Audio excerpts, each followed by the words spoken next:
আজ একটু সরস্বতী পুজো নিয়ে গল্প হোক। এখন তো সবার বাড়িতেই কম বেশি দেবী সরস্বতীর আরাধনা হয়, আর মায়ের কৃপায় আমিও তার থেকে বাদ পড়িনি। আমার বাড়িতেও আমরা আয়োজন করে সরস্বতী পুজোর করেছিলাম।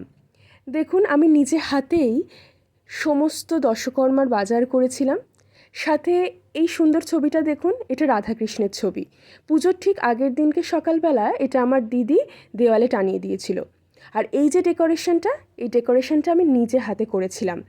এই ডেকোরেশনটা আমি আমার বাড়ির প্রত্যেকটা পুজো, দুর্গা পুজো, লক্ষ্মী পুজো কিংবা সরস্বতী পুজো, সব পুজোতেই করি কম বেশি। তারপরে সন্ধেবেলাতেই পুজোর বেশিরভাগ জিনিস আমি গুছিয়ে রেখেছিলাম, কিন্তু তখন আর ভিডিও করা হয়নি। এই ভিডিওটা সরস্বতী পুজোর দিন সকালবেলা, যখন পুজোটা হয়ে গেছে। ভালোভাবেই ঠাকুরমশাই সকালবেলা এসে পুজো করে দিয়ে গিয়েছিলেন। দেখুন কি সুন্দর লাগছে মাকে।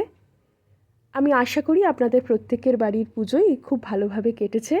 মা সবার মঙ্গল করুন, সবাইকে বিদ্যা বুদ্ধি দিন এবং সবাইকে তিনি সুস্থ রাখুন, ভালো রাখুন। সবাই ভালো থাকবেন। নমস্কার।